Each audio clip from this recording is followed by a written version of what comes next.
in this movie, Superman gets involved in a political conflict abroad. Okay, he goes international. And the consequences of getting involved follow him back to Metropolis, back to the US.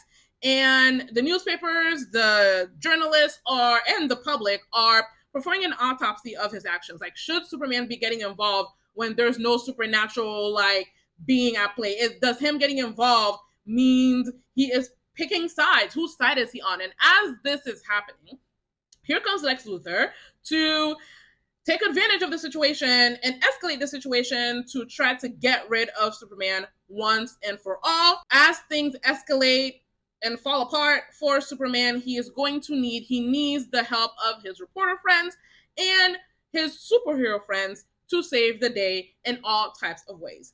It is directed and written by James Gunn. It stars David Corenswet as Superman, my second favorite Superman / Clark Kent, after Tom Welling. It stars Rachel Brosnahan as Lois Lane. It stars Nicholas Hoult, who every time I love him. Nicholas Hoult as Lex Luthor. It also stars Eddie Gathegi as Mr. Terrific, and I'm saying that now in case I forget to say the actor's name when I talk about him later on. Also stars Nathan Fillion as Green Lantern, Isabella Merced as Hawkgirl, Anthony Kerrigan as Metamorpho. Lots and lots of great people. I love this movie down to the ground. It is exactly what I have been hoping for and waiting for. So, and this signifies the official reboot of the DCEU under James Gunn. It gave me a Superman with a strong sense of right. It gave me a Superman who is all about light and love, to be honest, who is strongly and deeply rooted in his hope for humanity. It gave me a Superman who, yes, holds his Kryptonian identity and is curious about it, but is also still deeply rooted in the fact that he was raised on Earth and just rooted in humanity. He's hopeful about humanity and for humanity despite what he sees, and he is all about the preservation of life above all else. The movie's funny. The romance absolutely hits. The lights are on. We can see what's going on. It is beautifully shot. Lots of great fights. Lots of cool superhero shots. And it legitimately has me excited about what is next in the DCEU. Let's talk about it.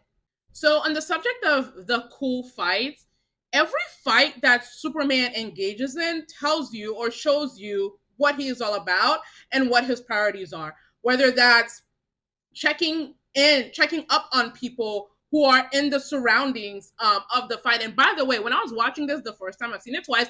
When I was watching it the first time, I was like, what the hell is wrong with the people of Metropolis? Like, why are y'all just standing around? Little girl, why are you walking with your head down? It occurred to me afterwards that this happens all the time. These people are used to it, and so they're so used to it. It is such a norm in their lives for their insurance to be going up and their cars getting destroyed, that when the aliens start fighting and the monsters start fighting, just pull out their phones and record. So whether it is checking up on the people around, like, hey, you guys good? You guys okay? Or showing you how intelligent he is, how smart he is. So both in how he resolved the engineer and Ultraman situation when he went up in space, or how he resolved the Ultraman situation when he called on Krypto, or even again his compassion and him trying to take care of the Thing, aka the Kaiju, in a humane way. There is a fight where it could have been all about how strong he is and how fast he can take care of it and how much damage he can do, but no, he's literally he's so powerful. He's so aware of his life, but also more than that, is so concerned about life that he is taking his time to try to figure out a humane solution, while he is protecting people and defending himself against the Thing. And by the way, that headline was hilarious. And I have to say, when he saved that squirrel in the theater, I was like, Superman, really? But yes, really, he is true to this. Life ain't no reason for that squirrel to get squished, so he's gonna get the squirrel out of the way. That's one of the things, it seems so small, but it is truly one of the things that sold me on the commitment to Superman and just how much light is in him.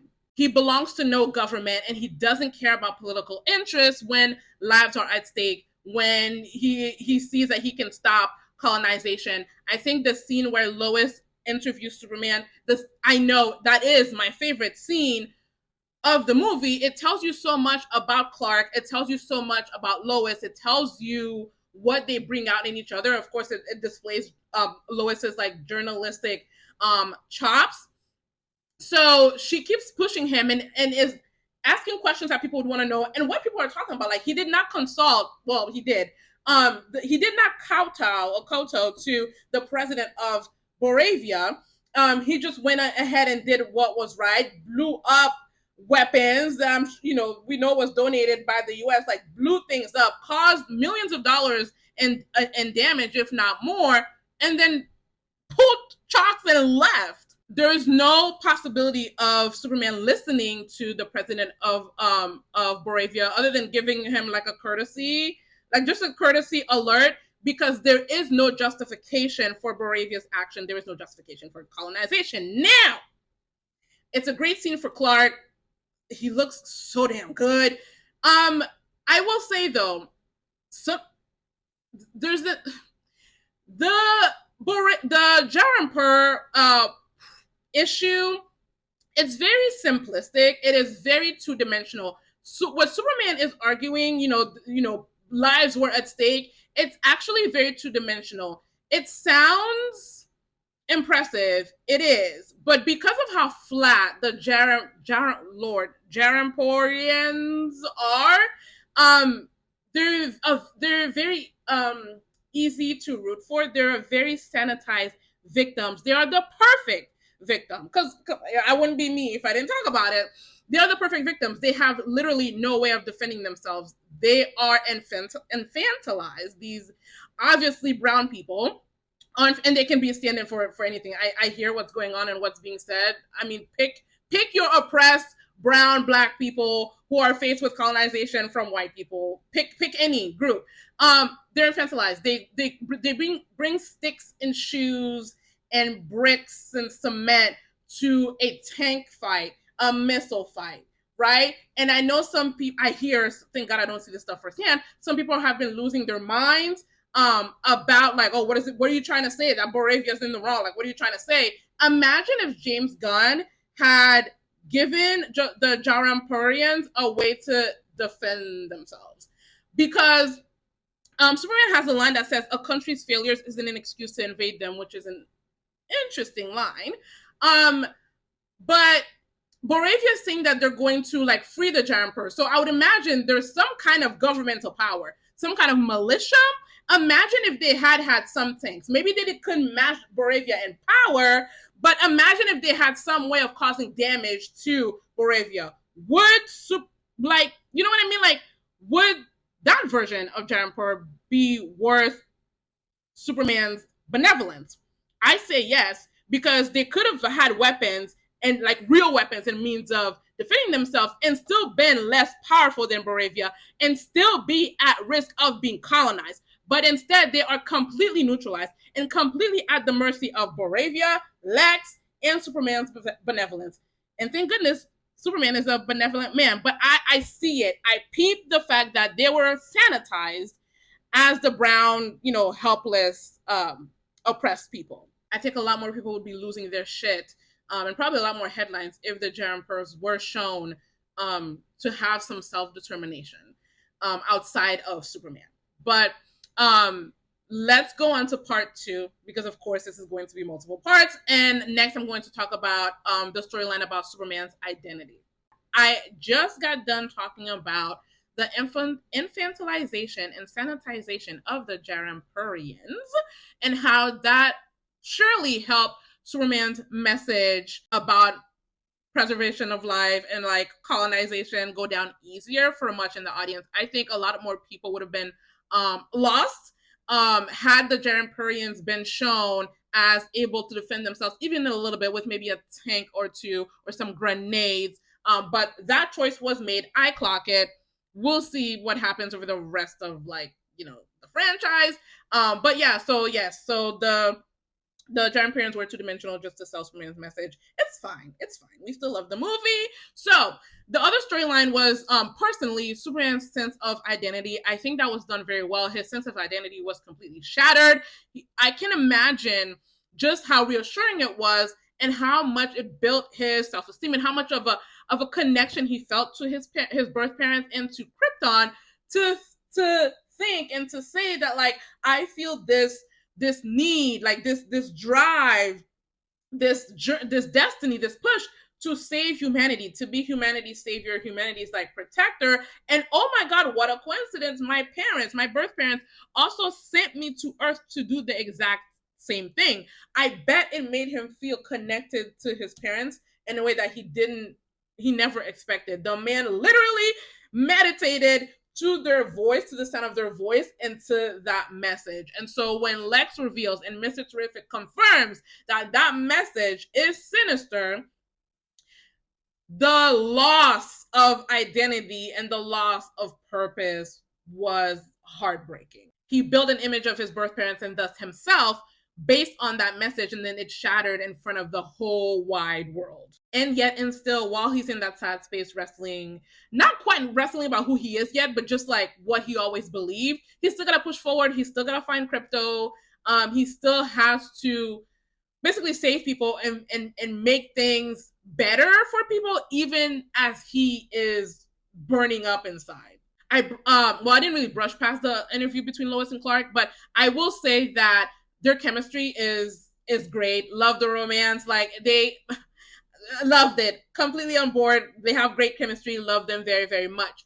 Back to Superman, I appreciate the silliness that James Gunn put in this. He is online. He reads up about himself. The negativity that he sees about Superman bothers him. He's very serious about the articles that he writes about himself and him interviewing himself. You have Lois rolling her eyes at him. You have Mr. Terrific rolling his eyes at him and being like, yo, can we take care of this thing as fast as possible? What are you talking about? Aim for the eyes. I think those moments of him being made fun of or like exasperating the people around him, like his friends, was a great way to show his humanity and to show how connected he is to the people in his life, and he's not a angst-ridden loner. Another thing that I think helped the portrayal of Superman in this movie is the juxtaposition with Lex Luthor.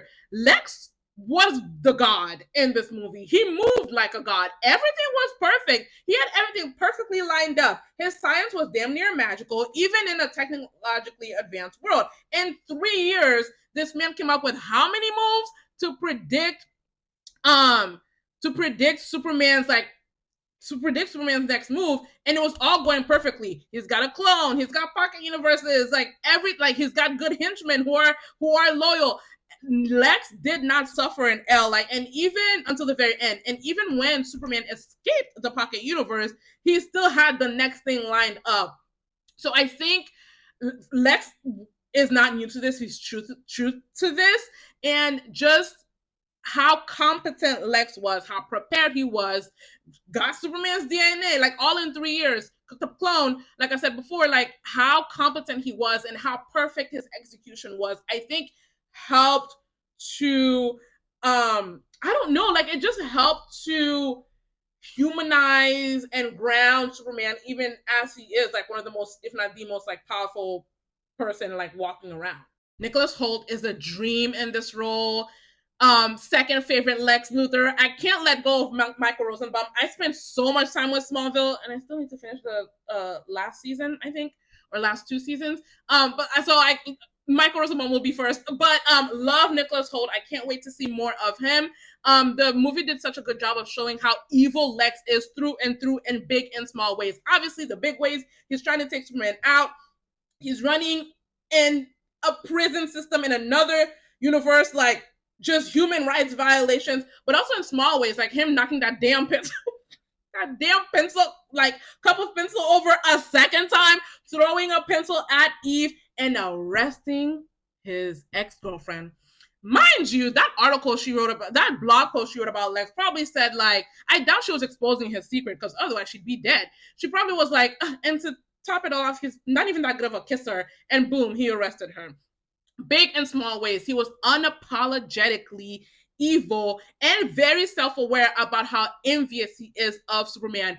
My two favorite standout Lex scenes are, one, the naked euphoria on his face when he has Superman right where he wants him, which I think is when the engineers like nano whatever is like all up in his body and shutting down his organs. The man was practically buzzing, like he was like it was orgasmic for him.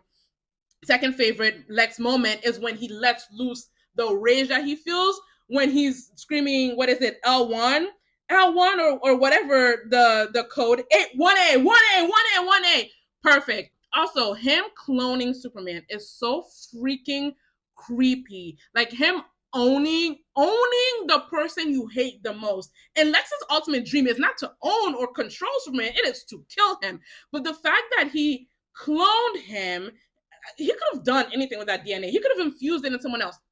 But he clones him and then gets to treat him in whatever way he wants and gets to basically solidify and gaslight himself because he according to Lex, Superman can't rub two brain cells together.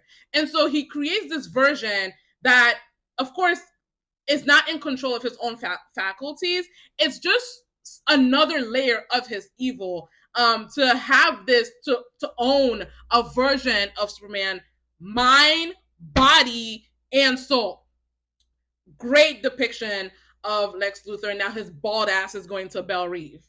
The only person he was quote unquote shown to give a crap about was the engineer, in terms of like, he looked panicked at the prospect of her dying, but plot twist, like, hello, he owns her. She literally gave her body to his science. It's all about him. I loved the Justice Gang. Mr. Terrific is the standout character for me. Stand out. I didn't know anything about Mr. Terrific prior to this movie, and now I want more of him. Please have him in the next one. Have him in the next one. Give him his own movie. That's a lot to ask for, for many reasons. Put him in the next one. Always have him by Superman's side. I was not expecting that he was going to be the one to step up and help Lois and go on an adventure. That fight scene on the beach, completely unexpected and so cool. He is goddamn Mr. Terrific. And like his exasperation with people and with situations was just perfection. I love him. I want more of him. Another person who worked that I didn't expect, because Eve is the type of character who I would be like, why are you writing this person this way? Like, what is the point? But even before her, the plot twist with her, I liked her. I would have been fine if she didn't have something up her sleeve. But I can imagine she starts dating Lex, finds out that he locked up his ex-girlfriend, and I'm sure he told her why. And Eve was like, oh, back camera only, starts taking selfies. Again, this is like a testament to how good this movie is, that Eve, even without her genius, worked for me as a character. Love the character cameo. I cannot wait for Supergirl next year. If you haven't heard, Supergirl 2026. There is not a thing I would change about this movie. Yes, even with my analysis / critique. It's not a critique yet. We'll see what happens in future movies and how the oppressed are shown, especially when they're not white. I give it a 5 out of 5. If you've seen it, let me know what you think.